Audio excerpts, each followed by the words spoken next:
You are now in tune to the most intriguing podcast in the universe. Hosted by the scientist Leon Marshall. Are you ready for Marshall's Melanin Podcast? Listen, I am fully energized. Class is in session. You gonna learn today. I found it really enlightening, like educational as well. There were a lot of things I didn't know, especially with melanin and like all the benefits of melanin. So I found that very interesting. I love it because it's so much information, you know, it's entertaining and it's just facts after facts after facts. This is the podcast where science is made simple and learning is fun. Welcome to Marshall's Melanin Podcast. Now, here's your host, the scientist Leon Marshall. Yo, Marshall! Yes.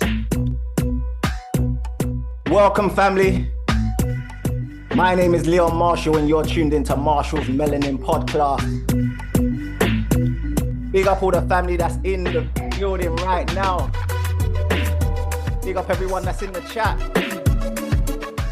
Family, please help me out.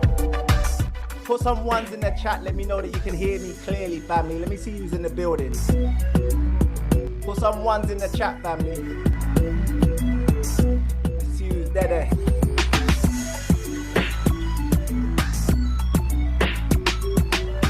Yes. Large up everyone who's in the building. Tonight we're going to be talking about the genetics of Jamaica. Big up everyone who's in the building, tuned in right now. What makes that Jamaica land so powerful? What makes the people so influential? We're going to be covering all of that tonight, family. So sit tight. We're in for a good one.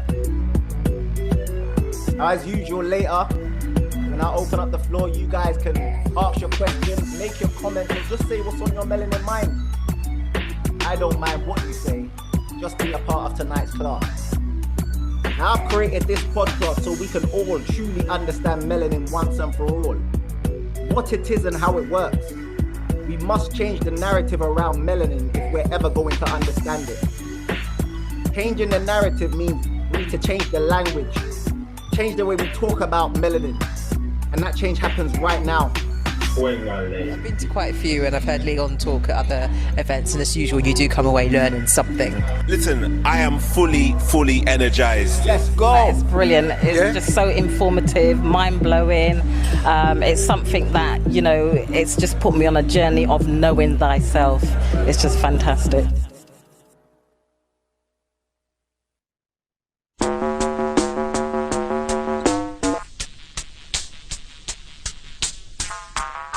Yes.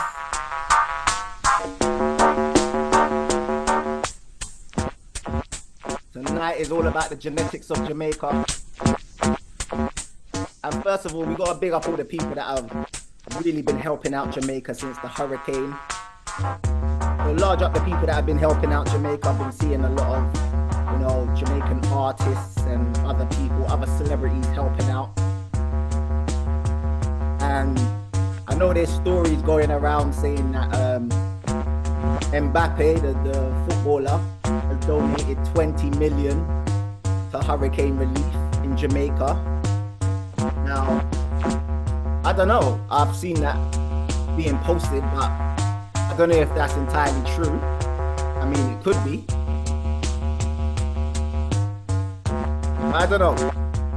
I don't know if Mbappe is donating 20 million is true. I mean, it could be, and it's easy. Like I said this last week, a lot of footballers who make millions, they could easily come together and donate 20 million, 50 million to Jamaica. So it's not far-fetched, but I just don't know if that story is true. Another one that came out, I don't know if the family knows about this one, is Adele, the singer Adele from the UK.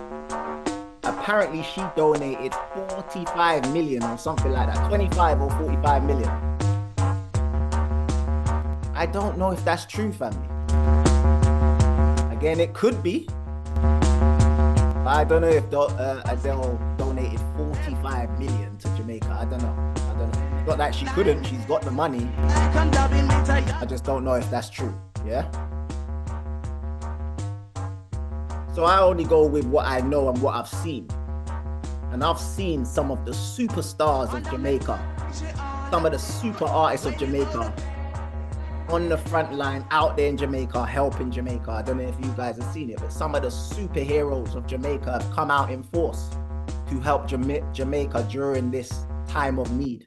Jamaica's superheroes rise as one. Together, they will not let their island fall. Shenseiya,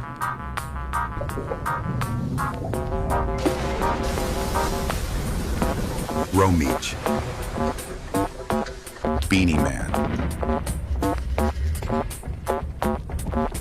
Poor People's Governor, Bounty Killer, Jamaica, forever standing tall. Yes, and someone mentioned Spice. Yes, Spice has been doing her thing as well. Shaggy, let's not forget Shaggy. Shaggy's been doing his thing. And yeah, Vybz Kartel, these are people who I can verify because I've seen them. They're in Jamaica right now. Vybz Kartel's out in Jamaica with the Adidja Palmer Foundation, helping out with hurricane relief. So is Beanie Man. Beanie Man's got his foundation. He's doing his thing. Spice is out there. So big up the artists that are really helping out. Do you get what I'm saying? It's definitely needed. And this is the reason why when it comes on to people talking about Jamaica, you got to talk, especially during these times, you got to talk right, man. You got to talk right. The fact of the matter is Jamaica has influenced the world. But if we're not even talking about the world and we talk about the UK, the impact that Jamaica and Jamaicans have had on the UK. Remember, the UK government tried to turn around and just donate 2.5 million. That's a disgrace. So I like what Shawnee B said on One Extra. I don't know if anyone's seen this clip, but listen to what Shawnee B said about Hurricane Melissa. I ain't chatting to nobody if you ain't chatting to me correct about Jamaica right now.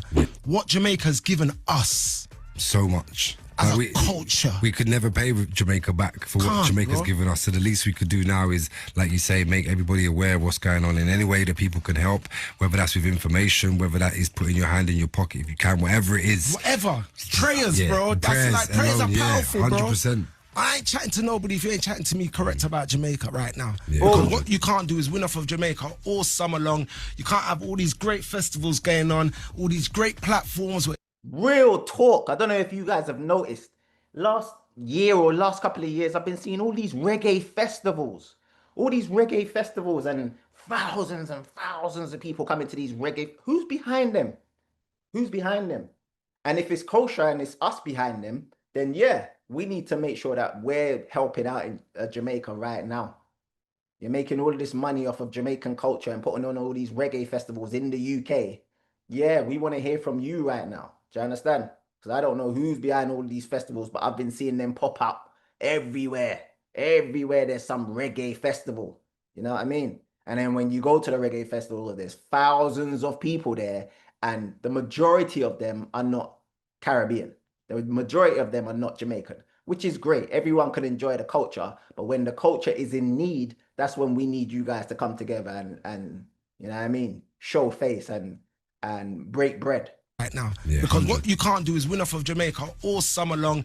You can't have all these great festivals going on, all these great platforms where the corporates are coming in and putting logos on everything and this, that, the other, and everybody involved in rifle walk and fling shoulder and when it's time to get in the trenches now with Jamaica, when it's something like this happens, you're just looking for a man like me. Don't do that. We're all Jamaican right now, bro. Yeah, no, you get what I'm saying? We all say Wagwan, it's facts. Wagwan target. It's a Wagwan moment. Yeah? It's facts. So this is what I'm about right now, and this is what I'm standing on, because my mother is Jamaican, my grandmother is Jamaican, my family is Jamaican, and we all love the Jamaican culture. So I'm standing on what I believe in. We all need to chip in. Boom, bang. Do you understand? Because like he says, we all love this Jamaica culture. And if we're being honest, a lot of people who are not from Jamaica want to be Jamaican. You know how many people try to be Jamaican that aren't Jamaican? Huh? No disrespect, you know what I mean? White people I see with dreadlocks all across the world, because the Jamaican, the power, the energy is a source that's undeniable, and it's always led by love. Indeed. It's led by love. So it's not like you can't enjoy the culture. Yeah, come in, enjoy the culture. But understand that there's going to be times where we may need your help. So everyone's enjoying our culture, but when it comes onto something happening in Jamaica and we need you guys' help, now all of a sudden all these people that enjoy our culture are silent. Nah, we don't want that. This is where you make up the most noise for Jamaica if you truly love Jamaicans and Jamaican culture. And again, everyone loves Jamaica. Everyone loves Jamaican culture. Back in the day when we was growing up, even certain people in our school will admit that sometimes they pretended to be Jamaican. You know what I mean? There's that term Jafaican, and some people would pretend to be Jamaican because Jamaica was the in thing. So if you weren't Jamaican, you'd pretend. If we're being honest, a lot of people did that when they were growing up, yeah? Jafaican, that's an actual term. And weren't there a movie? There was a movie that came out this year, I think it was, called Jafaican, yeah? Anyone watch that movie? The movie Jafaican, yeah? This movie here, Jafaican. So there's people that are making movies about this thing, Jafaican. You know what I mean? Oh, is this not the movie? Oh no, this is that One Love movie. Yeah, this is the One Love movie. Same difference. Like, what's the difference between the Jafaican movie and this movie? Both of them are people pretending to be Jamaican, right? Let's keep it a buck. There's not really a big difference between this movie, One Love, and the Jafaican movie. It's just people pretending to be Jamaican, yeah? And again, there's nothing wrong with pretending to be Jamaican, as long as you keep it real. Keep it real, yeah? And why do people want to pretend to be Jamaican? What is it about Jamaican people? Well, for that, you'd have to go back in history and understand what we did during, slavery times and all that, and how we used to be very, very rebellious around them time there. It's like it's in our DNA. This is like a spiritual revolution that we've had flowing through us for a very long time. Listen. Did you know that the ancestors of modern-day Jamaicans were considered so terrifying to the Europeans that they were actually barred from being exported as slaves to most colonies? The Coromantee or Akan people from the Gold Coast were simply not worth the risk for the Spanish, French, or Portuguese colonizers. Only the English were brazen enough to attempt to subject these noble and ferocious people.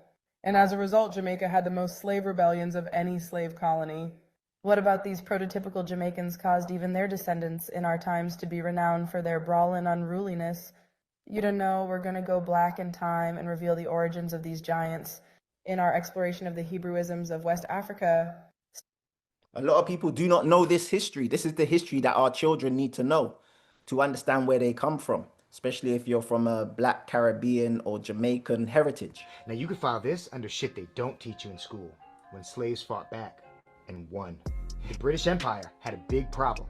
On the island of Jamaica, one of their most profitable colonies, some enslaved Africans went and had themselves a rebellion and got free. Again. See, Jamaica had a reputation for having some of the most defiant enslaved peoples in the entire Caribbean. So this kind of thing actually happened more often than your high school textbook would lead you to believe. But this time would be different. This time, those enslaved men and women headed for the hills, determined never to return as property, and they would come to be known as the Maroons. Eventually, they would meet up with other self-liberated Africans from all over the island and start Maroon camps. And these camps flourished for nearly 200 years, giving safe haven to other runaway slaves as well as indigenous Indians that were still remaining on the island. Now remember, slaves were considered property, so the English had more than just their pride hurt when these brave souls up and bounced. They had financial incentive to keep the hunt alive. But in typical imperial fashion, they were ill-equipped to deal with Jamaica's mountainous interior and the type of guerrilla warfare the Maroons ultimately would unleash on them. And by the mid-17th century, it culminated in the First Maroon War. Enter Nanny Maroon, leader of one of the biggest factions of the Maroons, Nanny was cut from a different cloth. Not only was she the spiritual leader and de facto mother of the Maroon community, she was also the strategic mind behind numerous victories over the British troops. Eventually, Nanny and the Maroons broke the will of the British government, which led to offers of peace treaties and land and a certain amount of autonomous freedom in exchange for their partnership in war if another country were to invade Jamaica. And those Maroon communities are still there to this day, deep in the heart of the Blue Mountains of Jamaica. And that's what I call manifest destiny. Still to this day, and we still have that spiritual resistance flowing through our veins. We're still a very rebellious nature, a very rebellious people, yeah? And there's so many people we can mention. Nanny of the Maroons, Sam Sharp. This is the black history that your children need to truly know about. Sam Sharp, he led one of the greatest slave rebellions back in the day, yeah? And obviously, everyone should know about Paul Bogle, obviously Marcus Garvey, and there's others as well. But I like to stick to the black Jamaicans simply because I'm talking about genetics today, and there is a difference between black genetics and white genetics. So we stick to the black people that have done some very, very influential things in Jamaica, yeah. And we don't have to go too far back. We don't have to go back to the 1800s and all that sort of stuff to talk about extremely influential Jamaicans. We don't have to go back far at all. Look at just these three alone. These three alone were extremely influential. Extremely influential. Marcus Garvey was able to galvanize black people all over the world. This was before Twitter. This was before social media, before Facebook, before all of these things where it makes it easier for us to connect. Nah, he was able to do this over 100 years ago and galvanize black people all over the world. How influential was Marcus Garvey to this day? People talk about his writings and his message, yeah? And obviously we know about Bob Marley, who was able to galvanize the whole world through the rhythm of reggae. Just the love of reggae music. Bob Marley was able to galvanize the whole world to listen to his message and follow his message. Very, very powerful and influential, yeah? And then Usain Bolt, we talk about a little island, this little island called Jamaica, and look what it's been able to produce. Look at the people, look at the influence that this little island has on Jamaica. You guys in the chat, let me know if there's any other country in the world that is more influential than Jamaica when you look at the size of the country, yeah? Usain Bolt, when Usain Bolt was at his prime, everyone wanted to be Jamaican. You go to the Olympics, wherever the Olympics was in the world, and everyone's waving Jamaica flags. Do you remember this, family? Everyone's waving Jamaica flags. Everyone wanted to be Jamaican. You go to the Olympics and you see blonde hair, blue-eyed children with Jamaica flags wrapped around them, and they'd never stepped one foot in Jamaica. That was the power of Usain Bolt. He made the whole world want to be Jamaican. Do you get what I'm saying? That is the influence that this tiny island has had on the whole world. Is there any other country, tiny country, that can produce such influential people? And again, these people have influenced the whole world. What other country, yeah, in the whole world, and this is, I'm not being disrespectful, but what other country in the whole world is so influential that people who are not from that country will wrap themselves in that country's flag and carry on like they're from that country? Very, very influential people coming out of this island. Do you understand? And now we're going to talk about what makes these people so influential. And this is the reason why I put together the hidden sides of Black Holistic Health. Because when it came on to our genetics, what makes us so special, I found a very long time ago that they weren't telling us the truth when it came on to science, especially how our bodies work from a Black perspective. So I put together this course damn near 10 years ago, the hidden science of Black holistic health. Yeah, because no one was in the UK, no one was telling us the truth with regards to how our bodies work from a Black perspective, scientifically. Yeah. So I put together this course. I was delivering it at universities, at Cred and Supplementary Education Project. I was delivering it all over the UK. Yeah. And to be fair, a lot of the information that I got to put together this course was from the master teacher himself, Dr. Laila Africa. His books helped me understand science from a Black perspective, and his books helped me put together this course. So You can imagine my pleasure and my excitement when I met the brother when he came over to the UK in 2018. And the information on this course helped me put together my debut book, The Hidden Science of Melanin. Yeah. And there's some very, very powerful information in this book that we're going to cover tonight. But back to the course. When I was delivering this course and then I heard that Dr. Leila Africa was going to be in London, obviously I needed to meet him.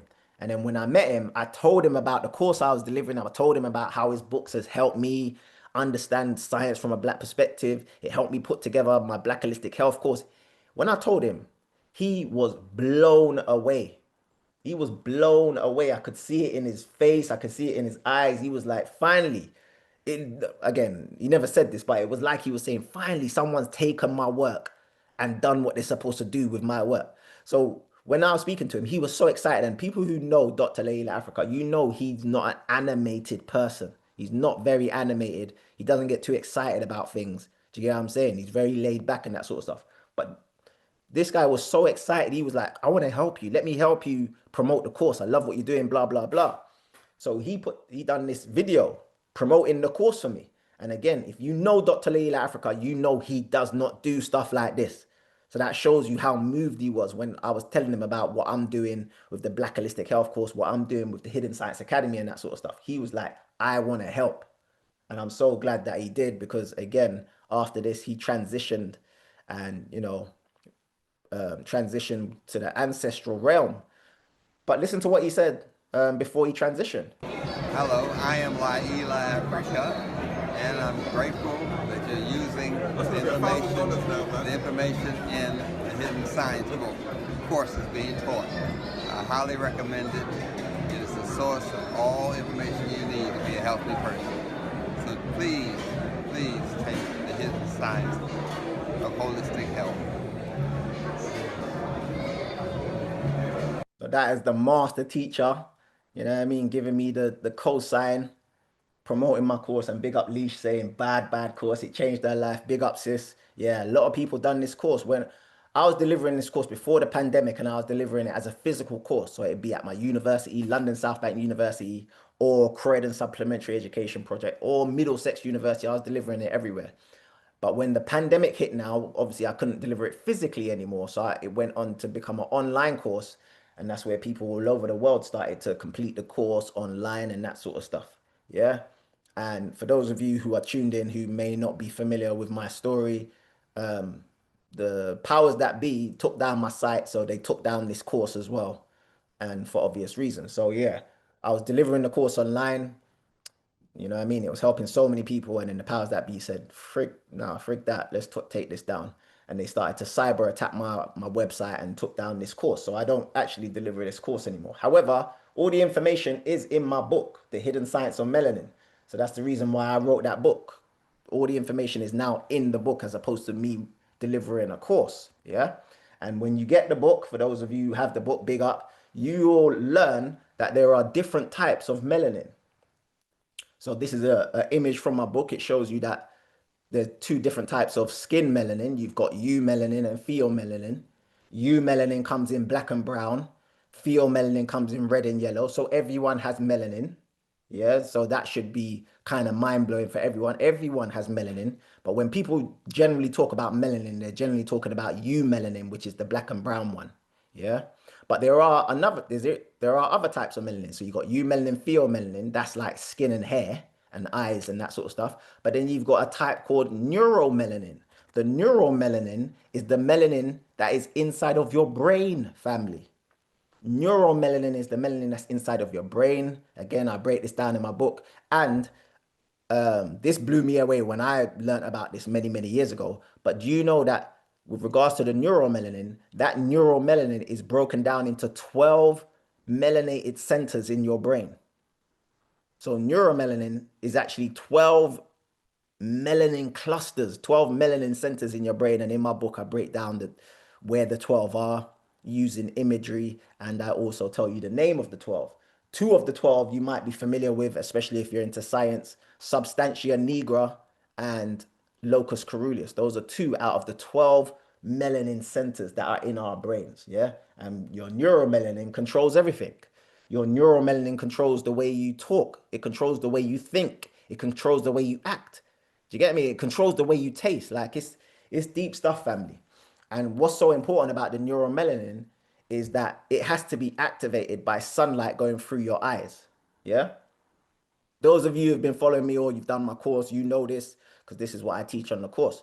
But when you expose your eyes to sunlight, yeah, it actually activates your pineal gland to start producing melanin type hormones like melatonin, yeah, and MSH. So it's very important for us to get sunlight through our eyes, especially in the morning, by the way, family. Sunlight through the eyes in the morning. Why in the morning? Because in the morning, you get, not ultraviolet, you get infrared light.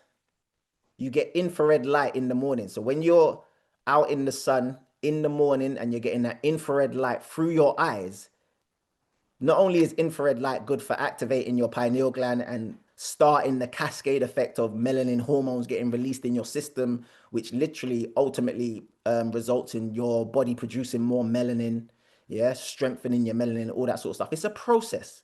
This stuff is a process, and sunlight kind of activates the process. And it's sunlight through the eye. That's the reason why first thing in the morning, we should really be out there. You know what I mean? Sun gazing used to be our culture. It's not our culture anymore, but out there looking in the sun, or not even just looking in the sun, just being out in the sun during the morning time. Obviously, here in the UK, we don't do that, but there's a lot of people that are living in places where there is the sun, whether it's the Caribbean, Jamaica, or whatever, and they're not doing this themselves. And this affects the production of melanin. So if you're out in the sun, if you're not out in the sun in the morning, getting sunlight through the eyes to activate this process, it's going to affect your melanin to the point where your melanin might be weak, and then twos in the afternoon when the UV light now is strong, all of a sudden you as a black person talking about, oh, it's too hot, oh, I got burnt, yeah? Not understanding there's a process to this. There's a process, yeah? And big up all the people that have the book, so you understand this, for the people that have been reading the book and that sort of stuff. And large up, this is Sis Laura with her mum on holiday, you know what I mean? Charging up her melanin out in the sun as she should be, whilst reading about melanin, you know what I mean? So you're putting the theory to practice, putting it all together. Very powerful stuff, yeah? And I teach this not only in my book, but any webinar that I do or any event that I run, I try and teach this knowledge, because this is information that has not only just been hidden from us, it's very powerful information for us to know. However, because we've all been taught lies about melanin, when I do teach this stuff, it can create cognitive dissonance in some people when I do teach about the sun, because we've been taught that the melanin blocks sunlight. It doesn't, it absorbs sunlight. So when I do teach about this or talk about this, I know I'm going to be met with resistance, even from black people. Yeah. So big up the Day After podcast. So I'm starting to do podcasts. People are booking me for podcasts, and large up Sister Heather, she sorted this out, or she recommended me to these young people called the Day After podcast. So I did their podcast a couple weeks ago. Yeah, the Day After podcast. You guys can check out the full episode online on YouTube. If someone's got the link, please post it. But I'm just going to show you a couple clips from that podcast. In this clip, I'm in the studio, and the brothers in there, big up Chinks and the other people that were part of this podcast, they were saying that, they were talking about sunscreen. Do we need sunscreen, or melanin's weak? And I was like, no, you don't need sunscreen. Yeah. If you're getting burnt, it's because your melanin's weak. Listen. Because I get sunburn, and I thought it's because I didn't have enough melanin. Nah, it's because your melanin is weak. It's the same thing when you look up at the sun and you can't look directly at the sun. Our culture used to be sun gazing. Like literally every time I go to Jamaica, again, because I live over here, my melanin's weak. So I look up at the sun, I can't just look directly in it. They're saying that it will blind you and stuff like that. Yeah, so these are the people who have fear melanin talking about, are you melanin? All right, so Chink said that they tell us that if you look up at the sun, it will blind you, which is a lie, but again, it's fear mongering. So if you believe that, now all of a sudden, they've got you. So someone in the chat was talking about they were advised by an optician to wear dark glasses and that sort of stuff. Yes, these are people with pheomelanin advising you with melanin to put on something that's going to block the process of you producing melanin in your body. Again, when you put on dark glasses like a vampire, yeah, you block the process. The process should start with sunlight going through your eyes. And again, this is no disrespect to black people. We ain't been taught the truth. But when we put on sunglasses like a vampire and put on sunscreen like a vampire, we then become vampires, just like the movie Sinners. Once the vampire bites you, you become the vampire, fam. Yeah, so now black people are talking about, oh, it's too hot. Oh, I need to seek shade. Oh, I need sunscreen. Oh, let me put on these dark shades. That's vampirism. They're turning us into vampires. Yeah. Who have melanin talking about, are you melanin? Yeah. So, and our culture used to be looking up at the sun and getting the infrared light in the morning and all that sort of stuff, and all the healing effects that happens. But because our melanin's so weak, we can't look up at the sun. So when I go to Jamaica, I do what I'd do if I was in the gym. I build my way, I'd strengthen my melanin. So I look up, look away. Do 10 seconds, look up, look away. And then by the end of my holiday, I can look up at the sun and look directly into the sun for damn near a minute, even without blinking. Because I trained my way up there. I just I strengthened my melanin slowly over time. The same way you'd strengthen a muscle in the gym. You wouldn't go in the gym and lift the heaviest of weight straight away. You build your way up. That's what we've got to do with our melanin. But people think that they can just go outside in the sun, being here in the UK where we don't get sun at all, then go somewhere like Africa or Jamaica and be fine in the sun. No, your melanin's weak. So what would happen, and how do you protect yourself until it is that you reach the point where it's strong enough like the locals? So you just, like I say, do the training. So let's say you're out in Africa, the sun is way too hot. You'd go out there unprotected for 10 minutes, then find shade or whatever. Next day, try and go out there for 15 minutes and build your way up to the point where by the end of your holiday, you can go outside unprotected with your top off or whatever for 2 hours or something. Because again, we used to live out in the sun. So people say, oh, how long should you be out in the sun? There should be no limit. There shouldn't be a limit. We should be out in the sun the majority of the time. You got to look at the sun as your main nutrient. You got to look at the sun as your main nutrient. I think we try and, a lot of people when they teach science, they make it so complex. Those of you who've been following me, you know I say science is simple. It is simple, fam. Your melanin, yeah, absorbs sunlight and assimilates it the same way your digestive system assimilates food. Yeah.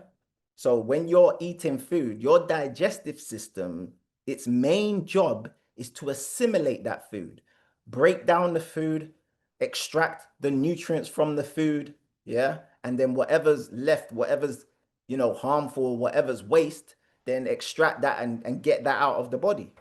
That is what your digestive system is supposed to do. So when it comes on to what melanin does, just use that analogy. Your melanin is supposed to assimilate sunlight. So it absorbs sunlight, yeah, and then extracts the energy from the sunlight, yeah. Whatever's dangerous, it dissipates that as heat, yeah. So when people say, oh, we have melanin to protect us from the sun, that doesn't make sense. The sun is your #1 nutrient. So why would you need to protect yourself from the sun when the sun is your #1 nutrient? That is like if your child came up to you and said, Mommy, Daddy, why do I have a digestive system?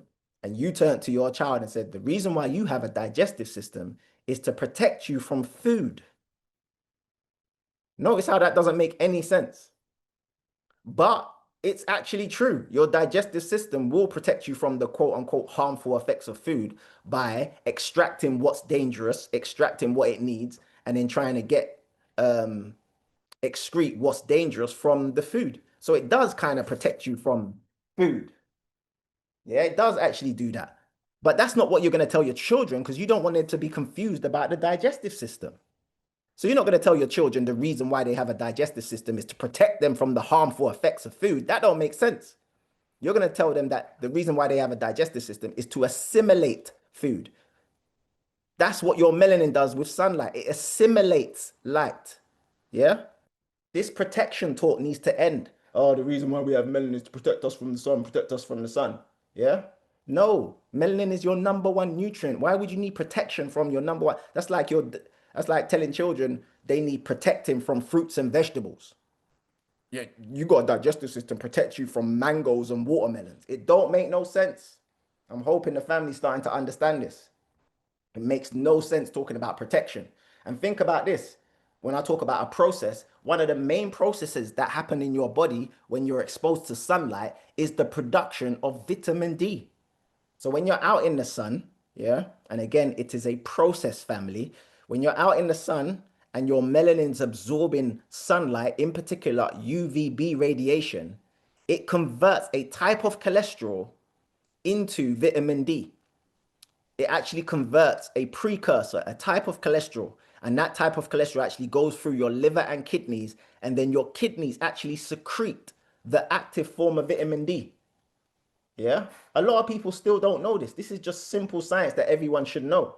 So your body needs UVB light. Your body needs cholesterol, or the process can't happen. Think about the amount of ways we can lack vitamin D now. Yeah, now you know the truth. This is how your body produces vitamin D. Yeah, if you're putting on sunscreen and you're blocking the UVB light, no vitamin D. If you're out in the sun and you're seeking shade, or you've got on clothes covering your melanin, no vitamin D. If you're on cholesterol lowering drugs or medication that affects your cholesterol, no vitamin D. Your body needs that cholesterol to convert it into vitamin D. I hope everyone's understanding what I'm saying. I'm trying to keep it as simple and as plain as possible. Yeah. Anything that messes up this process is going to result in low vitamin D levels. And think about it. It's your liver and kidneys that actually synthesize this, because that vitamin D precursor goes through your liver and kidneys. Now, check this out, family. Again, I'm trying to keep this super plain and simple. Your liver and kidneys are involved in getting rid of all the toxins in your body, especially your liver. So your liver and kidneys. But if your liver's under pressure, it's going to affect your kidneys. If your liver is under pressure due to processed foods or smoking or stress, it's going to affect your kidneys. Now, in men, if your liver and kidneys are under pressure, guess what it affects? Guess what it could lead to? It could lead to an enlarged prostate. Yeah? This is in men. It could lead to an enlarged prostate. Now, who are they always saying are more likely to die from prostate cancer? Who are they telling us? Black men, you're always more likely to die from prostate. Why? They can't tell us why. Yeah? I'm trying to keep it super simple for everyone to understand. If you've got issues with your liver and kidneys, it's going to put pressure on your prostate. You could have an enlarged prostate. Now you go to these vampires and they're going to turn around to you and say you got prostate cancer. But that liver and kidney issue could be due to the food that you're eating and or alcohol and or stress. That stress could be anything. Family stress, work stress, financial stress. That's going to lead to your enlarged prostate. Now, what black man in the UK ain't going through some type of stress?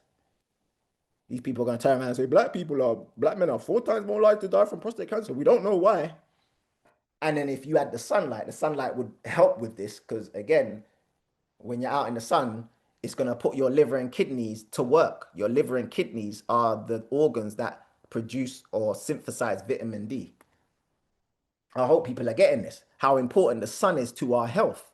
And again, I tried to explain this on the podcast. So I was saying how we've changed as black people. We're not even out in the sun too much. And people are talking about sunscreen and people are talking about how the sun is dangerous. We're not even out in the sun that much these days. You see, the way we live as human beings now, we are hardly in the sun. And let me make it even more specific. The way we live as black people now, we are hardly in the sun. So let's say even 100 years ago, yeah? Because we've been on this planet. Worldwide or like specifically here? Specifically here. Okay. Yeah, I'd say worldwide. Okay. I'd say worldwide. Because I'm from Jamaica. You go Jamaica and you see Jamaicans walking around with umbrellas. You see Jamaicans walking around bleaching and that sort of stuff. You see Jamaicans talking about, oh, no, it's too hot today and rare. So don't forget the deodorants and all them things. We don't really sweat and all them chemicals and all that. So we're changing as black people. Before, we'd be out in the sun. Remember, high-rise buildings, all these things are new. Air conditioning and all them. All that sort of stuff. We used to work outside. We used to do everything outside. Do you understand? Even to this day, when I go back to Jamaica, my dad lives in the country. When I'm in the country, you see man them building yards, and they're on the top of the thing with their top off, blazing heat, and they're doing that from dusk till dawn. Do you understand? How are they able to do that? They're getting energized by something. Okay.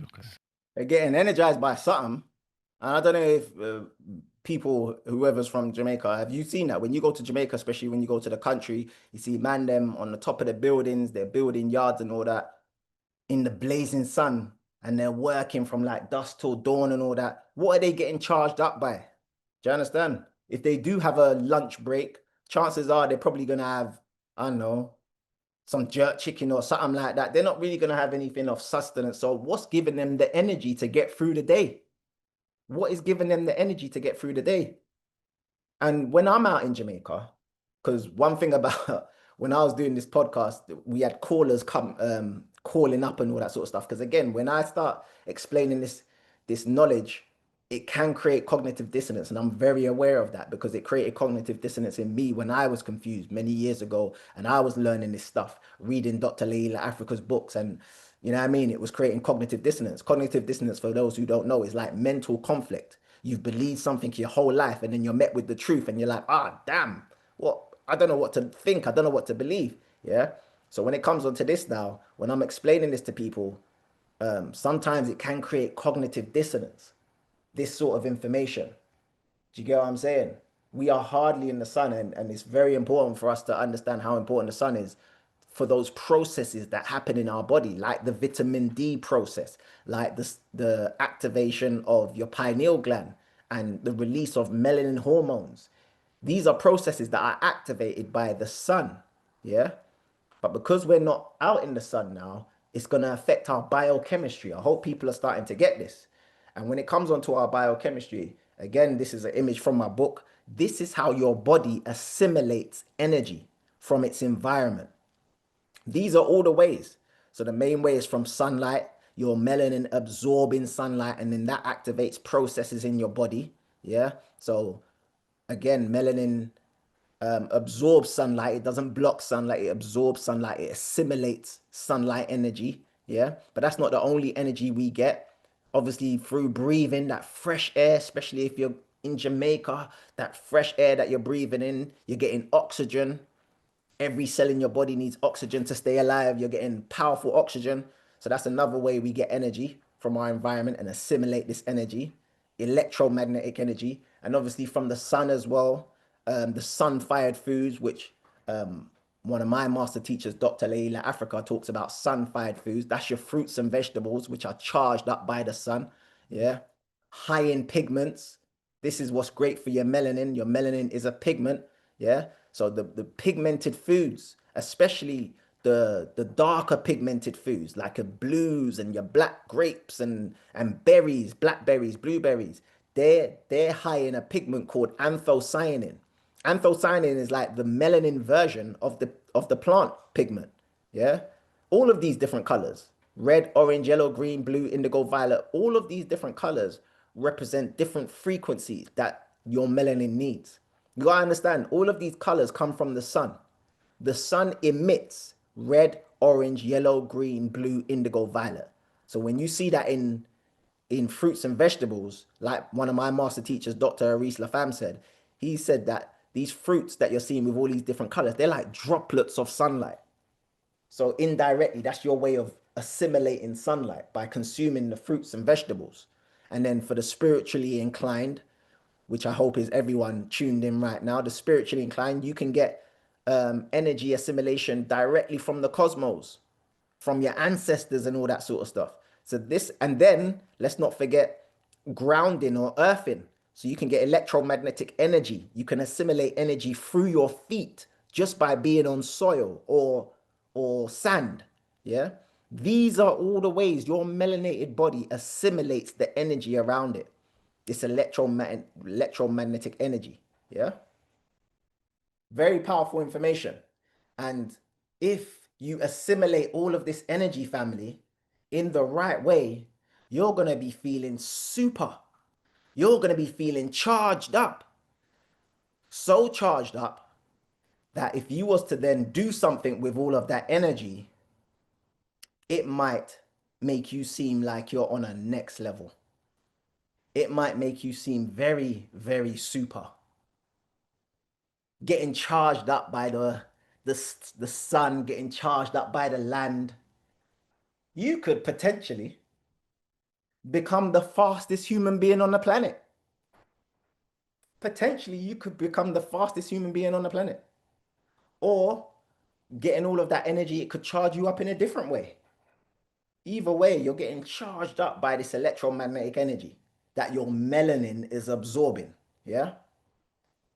And your melanin absorbs sunlight. Now, I'm going to show you, I'm going to play you a clip, another clip from the podcast. This is when the callers start calling up. And again, if anyone's got, let me see if I can post the link of the full episode, because you guys should check it out when you get a chance. Check out the full episode. But callers started calling up, and you can even see the chat on the side there. Again, for some people, what I was saying was creating cognitive dissonance. So there's a caller that calls up, her name was Jackie, and I'm just going to show you a short clip of what she was saying, and she was talking for long. So again, check out the full episode, the full podcast. She was talking for long, but I'm just going to show you what she was saying with regards to vitamin D, because this is what a lot of black people have been taught with regards to vitamin D. So I weren't faulting her when she was saying it, because I knew this would happen. I knew when I came out with a melanin book, people would, especially black people, would be resistant to this information because it goes against everything they've been taught.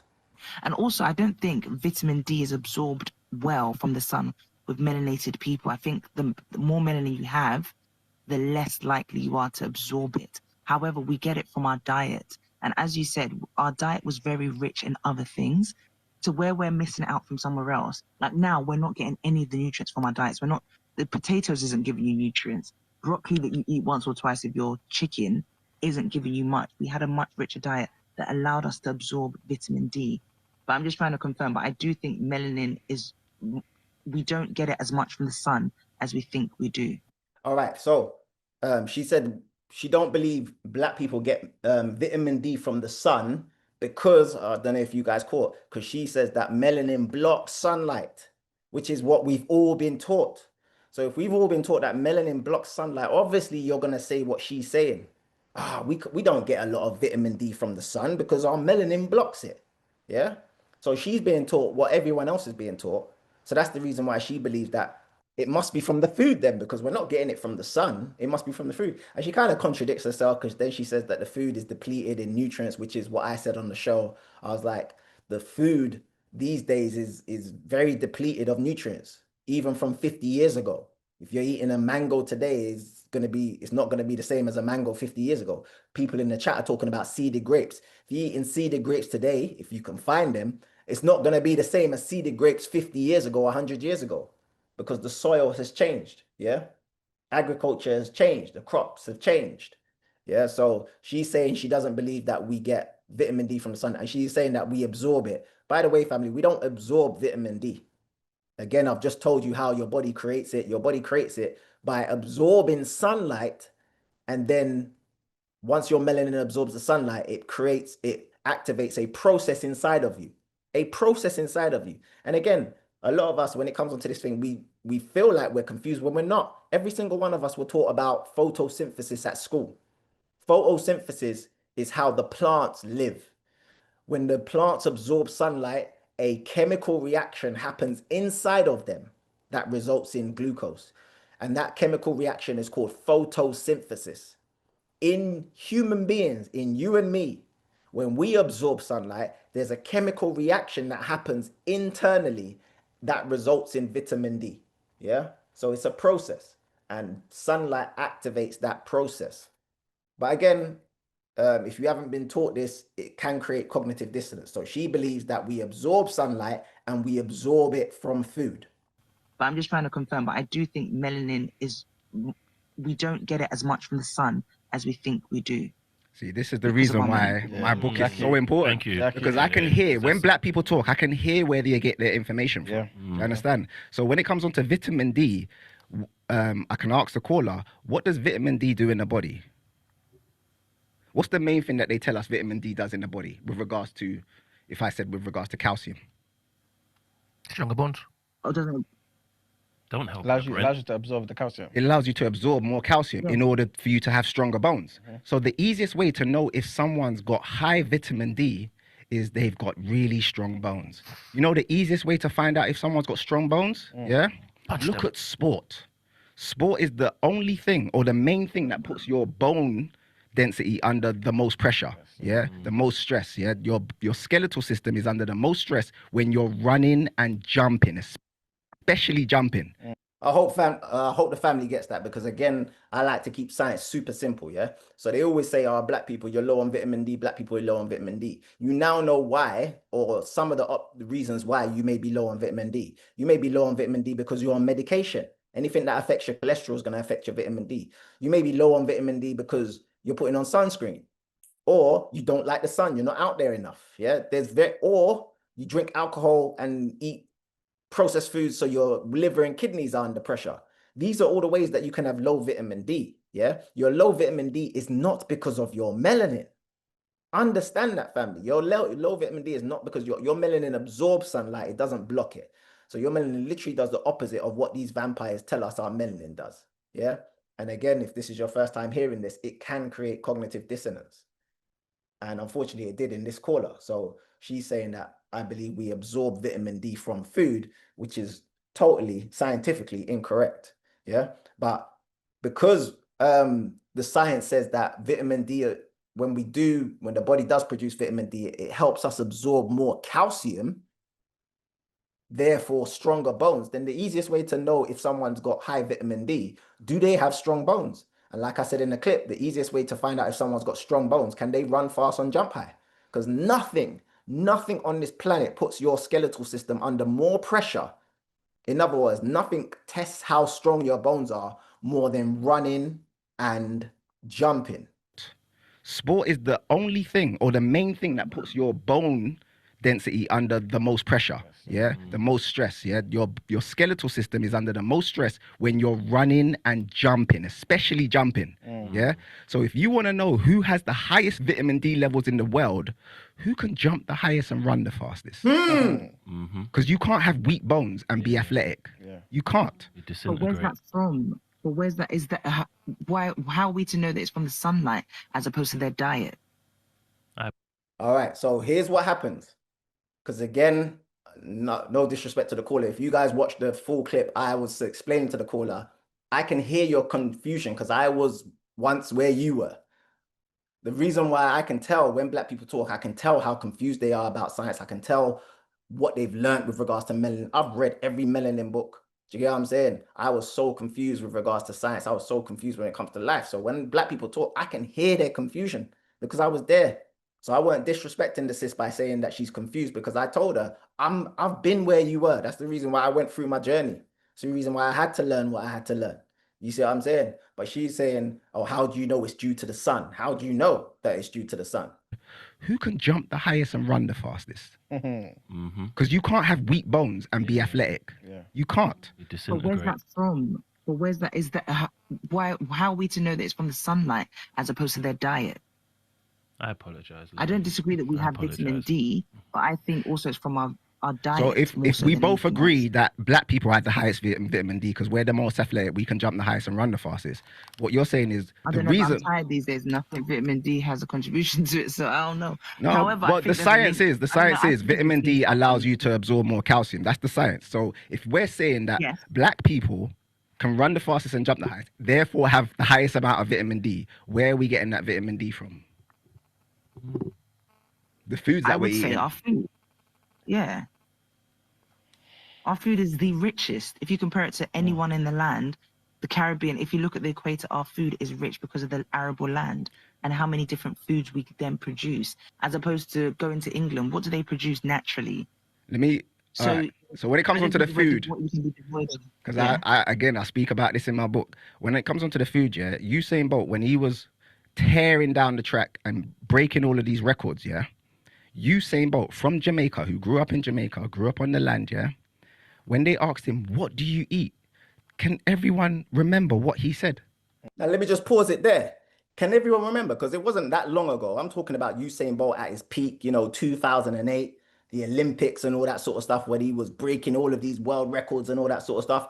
Can everyone remember? Because remember, during that time, everyone was going crazy over Usain Bolt. Oh my gosh, he's so fast. He's so tall. How wild? how come it's so fast? We need to find out. So they were doing, remember, he was probably the most tested with regards to drugs, most tested athlete in the world. They were doing drug tests on him to make sure he wasn't taking steroids. They wanted to know, what do you eat? What makes you so fast? Can anyone remember what he said? Can anyone remember when they asked him what he said? Yeah, someone's got the right. Okay, 2 people have got the right answer. Yeah. Okay. 3 people have got the right answer. 4 people. Okay, some people know the truth. Let me show you. Let me show you. Or let me tell you, because I said it on this podcast. So listen. When they asked him, what do you eat? Can everyone remember what he said? Was it yam? No. What was it? He said KFC, chicken nuggets. That's what he was eating. They were like, what do you eat? He's like, KFC, chicken nugget. That the race where he got 965, the one where he tore down the track and then he started thumping his chest and all that. Yeah. He said he ate chicken nuggets the night before. So what are we gonna say? That the chicken nuggets gave him vitamin D? Or but then, conversely, you're gonna say that he spent his time sunbathing? No. No. But sunbathing is what we don't do. The fact that he grew up. And again, you guys need to watch the full episode because she was on this sunbathing thing and she was like, we need to be out in moderation in the sun. It's all about moderation. You shouldn't be sunbathing. I was trying to show her sunbathing is not our culture, fam. You shouldn't be out in the sun sunbathing. Again, when I go to Jamaica and I'm in the country, I see man them on the top of buildings working out in the sun. They're not sunbathing. You get what I'm saying? When I go to Jamaica, I'm not sunbathing. That's not our culture. That's other people's culture. If you do it, great, but that's not our culture. Our culture is again, if you look at melanin and sunlight being your #1 nutrient, that means the sun is charging you up. The sun is charging you up to do something. Like my grandmother would say, do something. Yeah. The sun's charging you up to do something. The sun's not charging you up to lay down and sizzle and bake like bacon. No, the sun is charging you up. Now go do what you want to do. Go live your life. Go do whatever you're supposed to be doing. Do whatever work you're supposed to be doing. Yeah. You're supposed to get charged up to do something, not charged up to lay down and relax. No. So she kept on talking about, oh yeah, sunbathing. I was trying to show her that's not our culture, fam. Mindy. Or but then, conversely, you're gonna say that he spent his time sunbathing? No. No. But sunbathing is what we don't do. The fact that he grew up on the land. So yes, he was eating yam. Yes, he was eating the stuff from the land, and he grew up in Jamaica, out in the sun. That's the reason why he has high vitamin D. It ain't got nothing to do with it's got something to do with the food, but the main thing is he's getting energized from his environment. His environment is the sun. How do you know he wasn't out? How do you know he didn't train in the dark? He did. How did I know he didn't train in the dark? See, now this is how you know. Again, when people have a belief system and they've known it, they've believed it their whole life. And again, no disrespect to this caller, because I told her on the call, I was you. Like 15 years ago, 20 years ago, I was you. I was this confused about science, melanin, sunlight, life, all of that sort of stuff. So I can hear where her confusion is. And when you're that confused and you believe something, when someone presents the truth to you and it creates cognitive dissonance, there's only 2 things you can do when you get met with that mental conflict, that mental pain. You either accept the truth, which is very painful because now you got to let go of everything that you've been taught in the past, or you defend your belief system with, tooth and nail. You defend your belief system to the death because, unfortunately, a lot of us, our belief system is our identity. So if someone challenges our belief system, it's like they're challenging who we are. So I just blatantly showed her that, you know what I mean? Usain Bolt's getting charged up by the sun, fam. Usain Bolt's getting charged up by the sun when he's out in Jamaica. She turned around and said, well, how do you know he wasn't training in the dark? How do you know he weren't training in the dark? Energized from his environment. His environment is the sun. How do you know he wasn't out? How do you know he didn't train in the dark? He did. How did I know he didn't train in the dark? How do you know he wasn't training, underground? How do you know that Usain Bolt wasn't training in the sewer? Yeah. How do you know that, Leon? You don't know that. How do you know that Usain Bolt, when he was out in Jamaica, he weren't training in the sewer with Teenage Mutant Ninja Turtles? How do you know that? You don't know that. It's not the sun. How can it be the sun? from his environment. His environment is the sun. His How do you know he environment. wasn't out? He was. thought How do you know he everyone knew didn't this. train in the dark? He did. How You did I wouldn't know he that. didn't So train in the dark? no, not in the dark, but how do you know he didn't train like outside of sun time? Do you know there's actually You don't know videos that of him either. training outside? You know that? His coach is called Chris I'm Mills. sure that guy eats mango. I'm sure he eats something. He's Of not course just he does, KFC. I'm but that's sure part he of the eats environment that he's something. living in. Yeah. The point I'm making is it's his environment that he's living in, and the environment, those foods that you say he's getting vitamin D from, guess what they're getting charged up by? The sun, yeah, Right. 100%. I agree Right. with that. So the main source of his energy, even if you say indirectly, is the sun. If you're saying it's the food's getting charged up by the sun. So the main source of energy is the sun. Without the sun, those foods don't have the energy. They don't grow in it as well. Right. Yeah. Right. So she's saying it's the food. The food gets charged up by the sun. Yeah. And again, for the people that think I'm BSing and they don't believe what Usain Bolt said, these are interviews of when Usain Bolt was in his prime. And these people are asking him, what are you eating, fam? How come you're so fast? Listen to the man himself. When you were going into a major competition, what did you eat? Vegetables? Nah. Tofu? What is it? I want to be fast. Mostly chicken nuggets.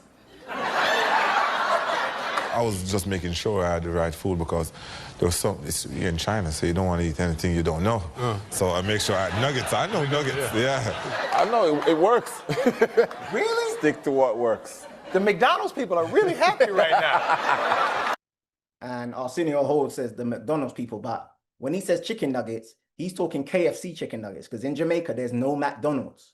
Yeah, so obviously when he was in Jamaica, he was eating KFC chicken nuggets. That's why when he left and he went to Beijing, China, he said, I'm going to eat what I'm familiar with, which is KFC chicken nuggets. He might have ate McDonald's because I know McDonald's was a big sponsor of the Olympics, especially the London Olympics. I know McDonald's was a sponsor. But when he talks about chicken nuggets, he's talking about KFC. It's going to be goal for Jamaica. That is superb. It's a new world record. What's the time? It's goal for Usain Bolt and a new world record. I do not believe it. Secret to success, chicken nuggets, I think. I want to say that, but I don't want to say that. So for the young kids, eat your vegetables. There you go. Yeah, so the sis was talking about it's the food, it's the food, it's the food. The fastest man on the planet saying, fam, it's not the food, rude boy. However, again, like I said to her, even if he is eating yam, because obviously he grew up in Jamaica, so yeah, obviously his mum would have cooked him some proper hard food, yam, dumpling, you know what I mean? All them sort of things. So obviously he did eat from the land as well. And he assimilated his energy the same way I'm showing you in my book from this image. Food. The food that will fully energize him will be the pigmented foods from fruit and vegetables. Like my master teacher says, sun-fired foods, foods charged up by the sun. Chicken nuggets are not charged up by the sun. Chicken nuggets are unreal food. They're processed food. So they're not getting charged up by the sun. So obviously, the reason why Usain Bolt is so fast is not because of the food he was eating. Can't be. The guy's telling you he was eating KFC. Yeah? So obviously it has more to do with his environment. Remember the assimilation that your feet can go through with regards to grounding, earthing.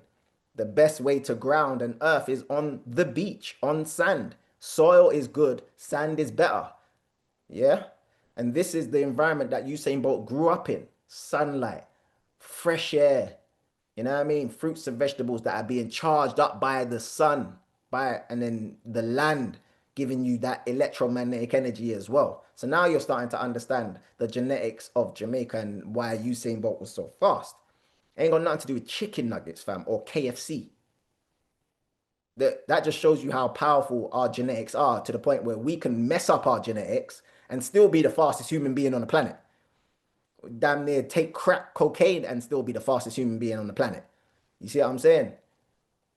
And it can catch up to you, because I read stories the other day that Usain Bolt struggles to walk up a flight of stairs without pain. Now that he stopped training, now that he stopped, training outside in the sun, now he stopped all of that, all of a sudden, those chicken nuggets are catching up to it. You guys do your own research. I've seen articles where it says Usain Bolt complains about pain when he's going up a flight of stairs. That's where he is right now. And he's still a young man. Yeah, but this is how your melanated body assimilates energy, family. This is not my opinion, this is science. And this is why I mention it on the show. And again, when I'm talking like this, it does create cognitive dissonance. I'm very aware of the cognitive dissonance that sometimes my lectures, my book, and just the way I talk, sometimes it can create cognitive dissonance.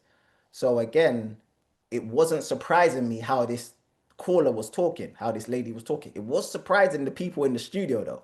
When you guys watch the full clip, you'll notice that people in the studio were like, "What's wrong with this lady? What's wrong with her?" I'm like, "There's nothing wrong with her.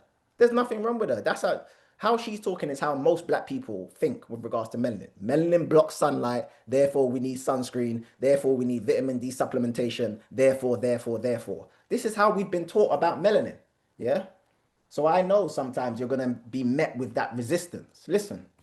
The sun effect is that, but also look at our diet anyway. What do we eat in our natural plate? It's carbs heavy.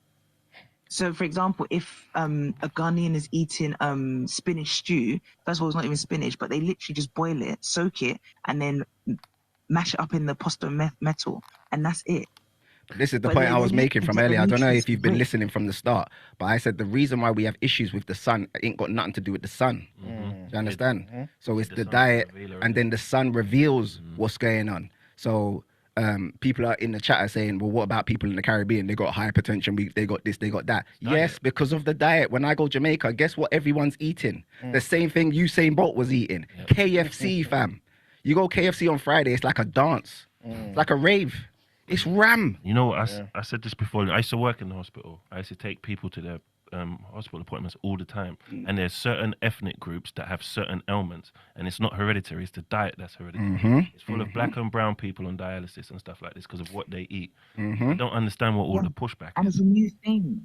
And that's what I was trying to say. Our forefathers they didn't die. If they weren't doing the right thing, we wouldn't be here. So therefore, there's something new that we've introduced that's bad. And it's from our diet, not necessarily the sun. So now, typically, if you did science, whatever, people died of communicable diseases back home, back in the past. They'll die of cholera, they'll die of malaria, whatever, communicable diseases or an infection. There'll be an infection in the area that people died from. They wouldn't naturally die of cancer. But now cancer's been introduced. So you'll see people in Jamaica getting cancer now because they're eating KFC. And it's not from the sun, it's from the diet. So the diet is the main thing. But my point is, I don't think we absorb, everyone should Google it because I'm 90% sure that we absorb vitamin D directly from the sun as much as we think we do, black people, but we rather get it from our diet. Are you going to tell us to Google it and we got the guy who's got the whole book with all the science to back it? This is the thing, and this is the reason why. You don't query him. This is This is the reason why. This is the reason why. You see in my book, you see who I reference them, because I know that people like the caller won't believe me. Who am I? But if I reference them, if I get white people to say what I'm saying, then they're like, oh, okay. And these are scientists. These are not just people from the street. These are I've referenced scientists from Japan. I've referenced scientists from Germany. I've referenced scientists from Africa. I've referenced everyone. This is not Leo Marshall's opinion. This is science, rude boy. So I'm not going to argue over science. The way your body produces vitamin D is when your melanin absorbs sunlight and then converts cholesterol into vitamin D. That's the way your body produces vitamin D. That's not Leo Marshall's opinion. That is science. Do you understand? Obviously, sorry, Jackie. Sorry, Jackie. Sorry. You guys can watch the full episode. It goes on and on and on. But yeah, I understand. I knew when I wrote this book, I knew I'd get resistance. And I knew the resistance would come in two different ways. It would come from black people and would come from white people. Now, the resistance that comes from white people is because white people believe that they're the scientists. White people believe that they know everything. That's why I made sure I referenced them. Do you get me? So when the white people come and be on some, that's not true and blah, blah, blah, I'll be like, where you from? Oh, Ireland. Here's an Irish scientist saying what I'm saying. This is who I've referenced. So it's not even me, Leo Marshall, saying it. It's this Irish guy. Now you go argue with yourself because I'm not here to argue with white people over what melanin does. Do you understand? So that's the reason why I reference them. I reference them because if white people come with that, that's not true. I'll just be like, well, I'm referencing you lot. This is what you lot are saying. This is what your scientists are saying. And what's great about referencing the white people, I know that black people who have an issue with what I'm saying in my book, no disrespect to the caller, no disrespect to anyone who takes this a disrespectful way. But I know if you've got an issue with what I'm saying in my book, it's because you love white people. In other words, they are your God.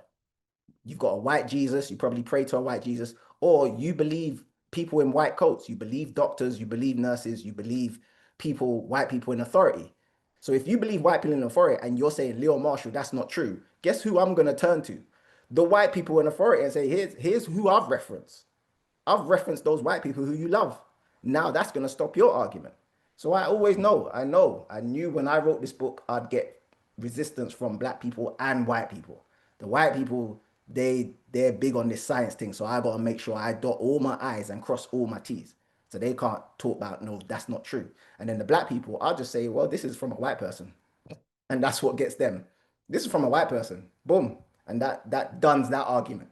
Because black people, they're not really into, unfortunately, they're not really into this science thing like the white people are. So that's it. My book will break down the genetics, not just of Jamaica, genetics of black people in general. And this is how you need to understand, this is what you need to understand about your melanated body. This is how it assimilates energy from all different types, yeah? Especially the sun, but not just the sun, cosmic energy for the spiritually inclined, yeah? The food, which is charged up by the sun, and the land, which is charged up by the sun. So big up Claudia, she was talking about, is this the reason why I feel so recharged when I'm on the beach? Yeah, you're literally getting charged up when you're walking barefoot on a beach. This is the reason why when people go on holiday, what do they say? What do they say when they come back from holiday? I feel so recharged. You don't even realize it. You're getting charged up by the sun, by the beach, by the sand, by the water, by the fresh air. These are the things that are charging you, literally charging you up. So people say it figuratively, but it's literal as well. Oh, I feel so recharged. That's right. The beach was recharging you. The sun was recharging you. We're getting recharged when you are out there. This is what affects our genetics. And there's something called epigenetics. So if we're not out in the sun or we're eating processed foods, that's going to affect our genetics in the long run. Yeah, this is the reason why we can't, unfortunately, can't just rely on the food, because a lot of the food is genetically modified and they're doing all different types of craziness to the food. But this is the stuff that I put in my book, and I try and make it as simple as possible, to the point where I even made an acronym for people to understand how your body gets charged up by the environment. The acronym is POWERS. So in my book, I say daily you must increase your POWERS. POWERS is an acronym. The P stands for plants. The O stands for oxygen. The W stands for water. The E stands for exercise. The R stands for rest, and the S is for sunlight. We need to all increase our POWERS. The plants for your electrolytes, your vitamins, your minerals, your antioxidants, your plant pigments. You're not getting no pigments from anywhere else. You don't get pigment from meat. You get the pigments from the plants. You get the red, orange, yellow, green, blue, indigo, violet from the plants, yeah? And speaking of plants, we're speaking about Jamaica and Jamaican genetics. There's another plant that really powers us and charges us up, yeah? There's another plant that really charges us up. Should we go there, family? We're talking about Jamaica and we're talking about plants. You know, there's another plant that actually charges us up, yeah? And again, I mentioned this in my book, family, the relationship of melanin and cannabis. Again, these people will try and confuse us and make us think that this is a drug. It's not a drug, it's a plant. And the more natural the plant is, the better it is for your melanin. And again, I break this down in my book. So obviously it can be made into a drug. Obviously, if you add fire to it, it changes its molecular structure. But that plant, that cannabis plant, is very, very powerful for us. Yeah. And the whole world is starting to realize it. That's why you're starting to see these cannabinoid products like CBD oil. Big up all the people that have bought CBD oil in the not so in the past. If you bought CBD oil, or THC. THC is the cannabinoid in weed that gives you that high. Yeah, so you can get CBD oil, you can get THC oil. You know what I mean? Very, very powerful stuff, because it's from that plant that charges up our melanin. Again, if you've got my book, go to that one of those last chapters called Melanin and Marijuana. It will blow you away when you read that chapter, family. And it's all about cannabinoids. So in the plant, the cannabis plant, they have these things called cannabinoids, which are cannabis chemicals. Yeah, very, very powerful for our melanin, very, very powerful for our health. Again, we're familiar, a lot of us are familiar with two of them, CBD and THC. CBD, a lot of people will take that for calming effects. CBD, a lot of people will take that for sleep, anti-inflammatory, all that sort of stuff. THC, even though THC can get you high, THC is good for pain relief. THC is good for calming the nerves. THC is good for insomnia, all that sort of stuff. Do you get what I'm saying? And one of the greats used to tell us about this plant. One of the greats used to tell us. How did your music and the use of, as you call it, the herb, tie in with your religious beliefs? Well, you know, herb is not really a tie, but herb is the next herb that people use, you know. Just like how people use tomatoes, and use parsley, then use all sorts of herb. Well, this herb is for the healing of the nation. He said this herb is for the healing of the nation, but he was like, people use, you know, herbs like parsley like it's nothing. Can you imagine if they turned around and said, no, you can't use parsley? That's what they do with cannabis all over the world. No, you can't use that. Do you get what I'm saying? This is a herb, a plant that just grows from the ground. Herb is important, but herb is more important to the people who don't accept it yet, because that is a reality. I mean, it's not so well then, so well then it's something that you crave, but you check it in your sense and say, herb. Herb is a plant. I mean, herbs are good for everything. Why these people who want to do so much good for everyone, who call themselves governments and this and that, why them say you must not use the herb? You see? And we check that and we can't find. And what's crazy is they tell us that we shouldn't use this herb, this plant. But guess what? Do you know you can get something called medical marijuana on the NHS? Do you know that? These people will put people in jail because of this plant, yeah? But these people turn around and use it themselves, yeah? So on the NHS, you can get medical cannabis, medical marijuana, yeah? You go onto the NHS website. It says medical cannabis and cannabis oils. It says medical cannabis is a broad term for any sort of cannabis-based medicine used to relieve symptoms. Blah, blah, blah.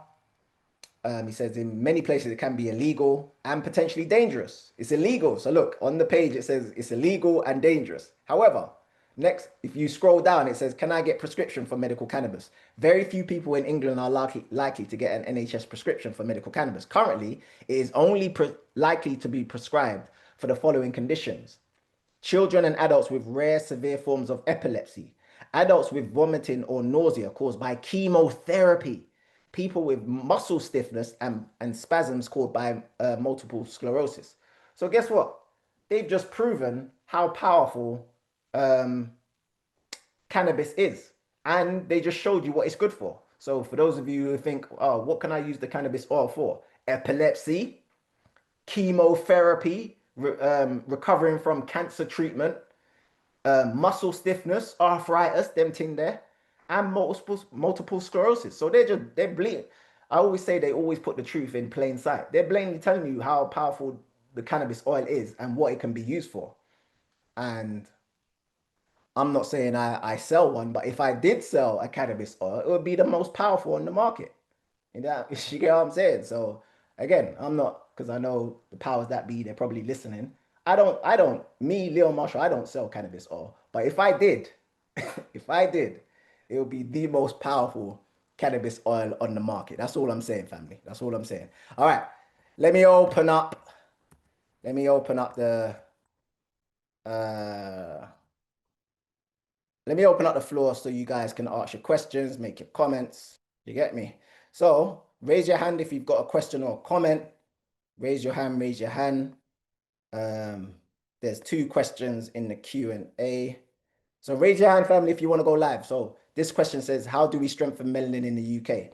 So yeah, if you guys watch the full podcast, I kind of say how I strengthen mine.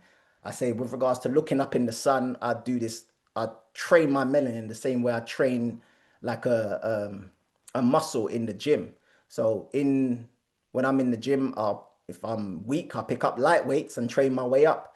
So when I'm out in the sun, if I can't look directly at the sun, which is pretty much all of us, all of our melanin is weak, I kind of look up at the sun for like 5-10 seconds. My eyes start watering. Oh man, damn. Can't look directly at the sun for too long.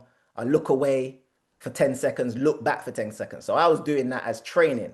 10 seconds looking at the sun, 10 seconds looking away from the sun. 10, 10, 10, 10, 10, 10. And I'll do 10 reps of that. Yeah. With regards to your melanin, with regards to your skin now, you got to be eating the right foods. You got to be on those plant pigments. So one way of you strengthening your melanin is to get on these plant pigments, get on the berries, get on the blueberries, get on the blackberries, get on the grapes, get on the watermelons, clean out your system, and then two-twos, you'll start to see that you have a better relationship with the sun. Again, when you guys watch that podcast, you'll see that I explained that I used to suffer from hay fever, but then when I cleansed internally, I didn't suffer from hay fever anymore. I used to think the sun was the issue. The sun wasn't the issue. It was what was going on inside of me. Yeah. This one, Yomi, you there, bro? Greetings, Leon. Greetings, bro. Yeah, I just wanted to know if you have any more teachings on the sun gazing method and techniques, maybe on your YouTube or in your book, which I haven't purchased, which I'm looking to purchase soon, where I can just get the breakdown of the techniques, possibly, so I do it correctly. Wicked. So I don't actually have a technique. I do talk about sun gazing in the book, but Yeah. literally what I've just explained is my technique when I go out to Jamaica. I look directly at the sun. It does hurt my eyes. It won't make me go blind, but it does hurt my eyes. And I look directly at the sun for 10 seconds. My eyes start watering like crazy. But I feel like that's the sun cleansing my eyes. Do you get what I'm saying? Yeah. So I look directly at the sun for 10 seconds, then I look away. Then I look again, then I look away. And I do that 10 times. So I do 10 reps, 10 seconds looking at the sun, 10 seconds away. And I do that 10 times. You do that 10 times in a row, or do you take Yeah. breaks? No, 10 times in a row. So look at the sun for 10 seconds, look away for 10 seconds. That's one rep. Look at the sun for 10 seconds, look away for 10 seconds. That's 2 reps. And then keep on doing it until I get to 10. And lastly, can you do that in the UK, or do you have to wait till you're abroad? In the UK, it'd be easier because the sun ain't really that strong. Do you get what I'm saying? So yeah, do it in the UK. Definitely. Thank you, brother. All right then, my bro. Nice one. D Chance. Can unmute your mic. You there? D Chance. Yeah, can you hear me? Greetings, bro. Yes, yeah. Greetings, Seantics. You know, my Seantics. Yes, yeah. sir. Yes. I've been doing since the self-imprisonment period of human history. You know, some people call it the lockdown. Yeah. I've been sun gazing. How I got into it, and I'm over here in the UK as well. You know, how I first started doing it. I would close my eyes and look directly at the sun, and then take the palm of my hands and cover my eyes, take some deep breaths, and then take my with my eyes closed, take my palms away, you know, so you get like a intense darkness, then you get the sun radiating through your eyelids. You know, I did that for about say about 2 months, really, you know, because I was a bit dubious about looking directly at the sun. Yeah. Then I started looking directly at the sun. Yeah, and you have at first it took me about I'll say just over a week, about 10 days, really, you know, before I could look say for about, you know, without my eyes watering and flickering and stuff, you know. Yeah. Yeah, and then but now like I've been doing it ever since and stuff, you know, and I can look for like a couple minutes, you know, as long as I hold my conversation, my concentration and stuff. But what I found out as well, in that time, I'm a professional driver, so I have to get my eyes tested every once in a while, and I had my eyes test, and the optician asked me, what have I been taking, because my eyesight has improved, you know? Yeah. And I actually said to the optician, well, I sun gaze. And you know what the optician said to me? What's What did he that? say? Yes, yes, you know. And I kind of explained. And that time I was doing like my eyes closed, my palms over my palms over my eyes, and then and then taking it away. Yeah.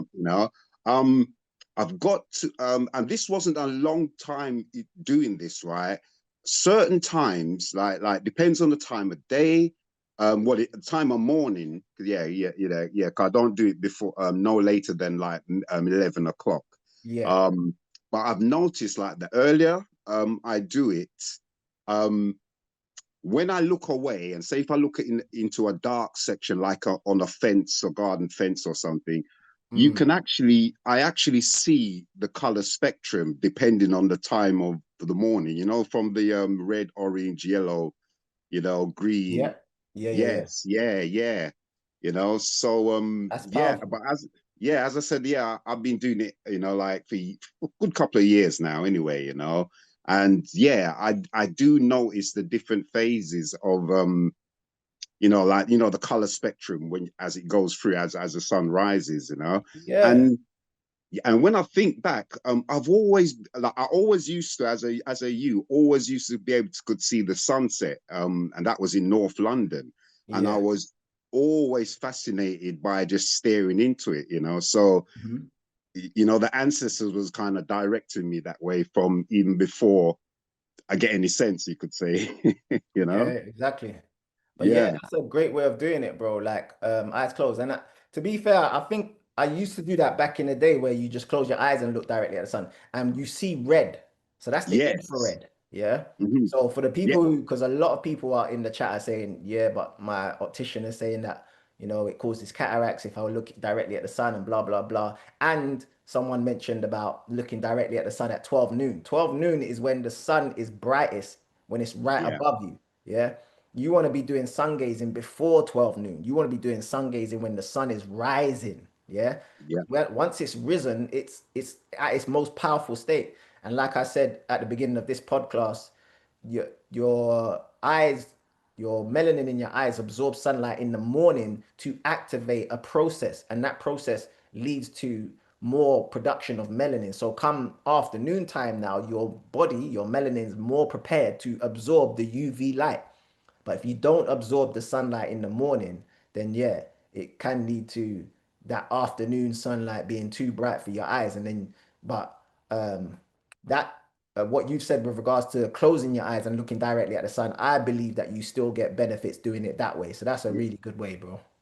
Yes, I would say so as well. Yeah. I've asked you this before, like when it was regarding the sun touching your skin. Do you think that sun gazing, like looking through glass, because I know you don't get the full UVA Nah, and B.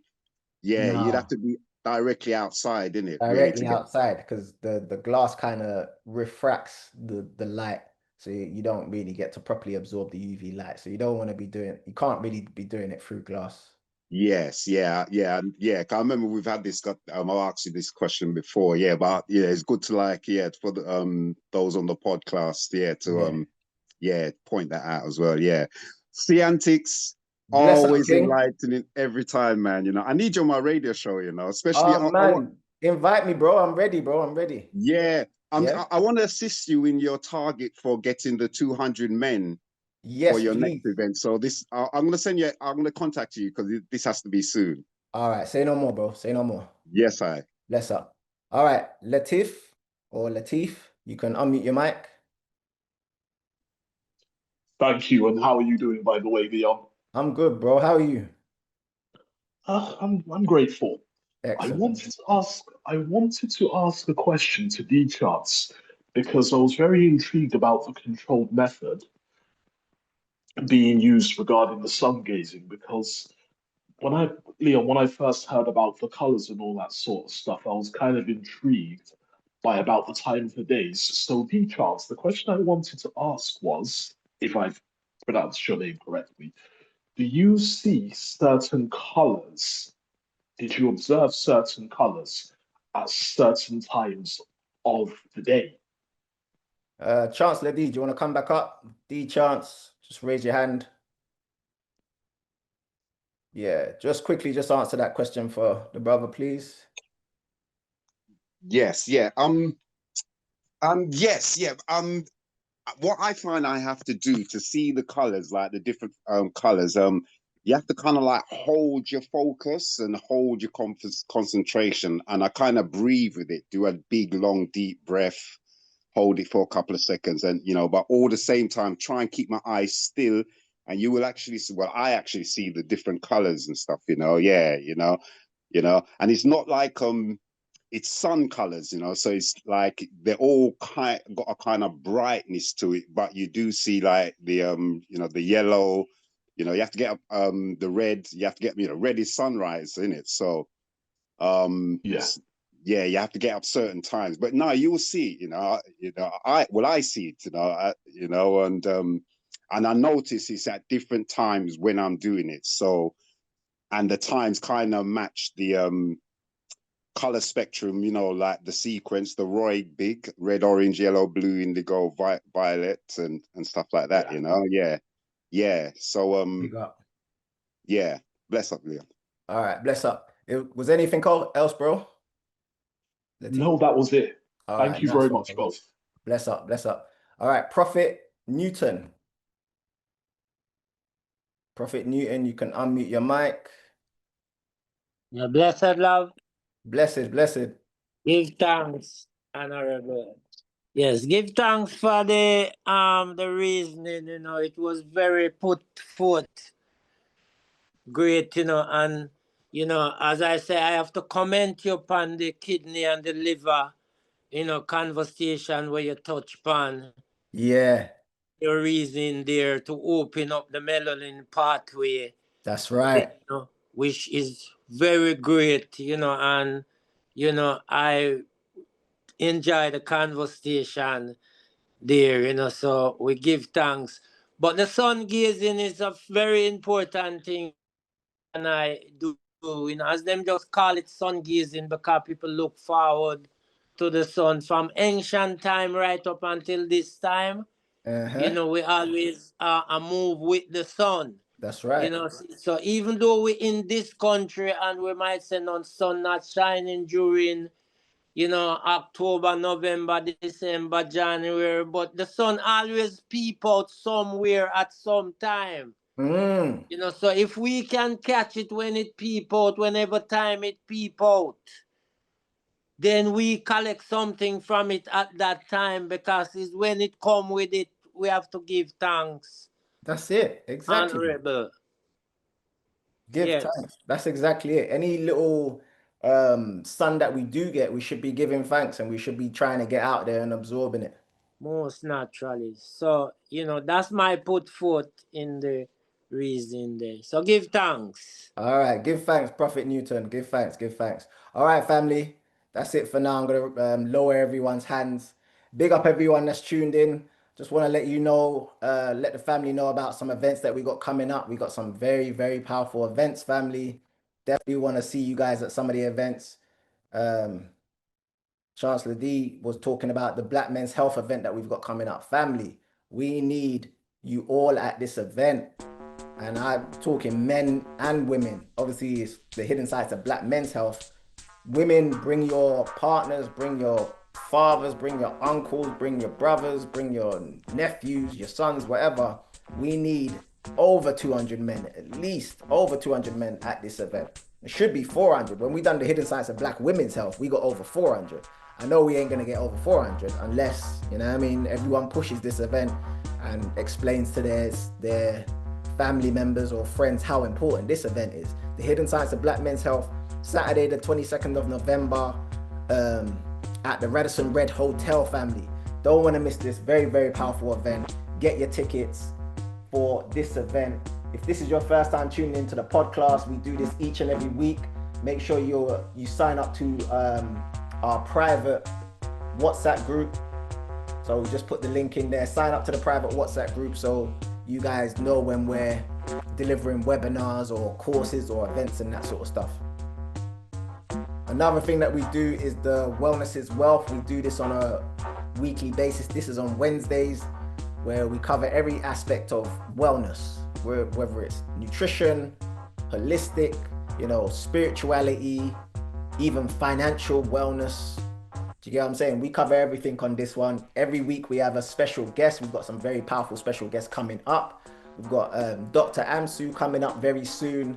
Got some other special guests coming soon. I know a lot of you love the power of consent. We're going to bring the power of consent back on Wellness is Wealth as well. So make sure you tune into that.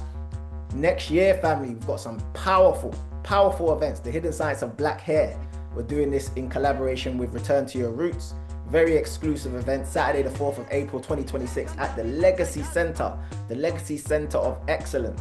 This is in Birmingham, family. It's a black-owned venue in Birmingham. You don't want to miss this event. It's going to be extremely powerful. Yeah, very, very powerful event. And then after this one, it's the big one.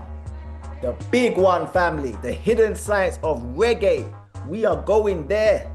Yeah, Windrush Special. Saturday, the 20th of June, 2026 at the Radisson Red Hotel in Heathrow. Family, this is going to be the event of the year.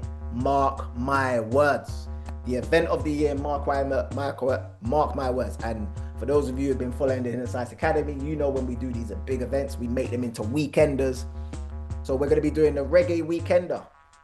So the reggae event is on the Saturday, that's the 20th.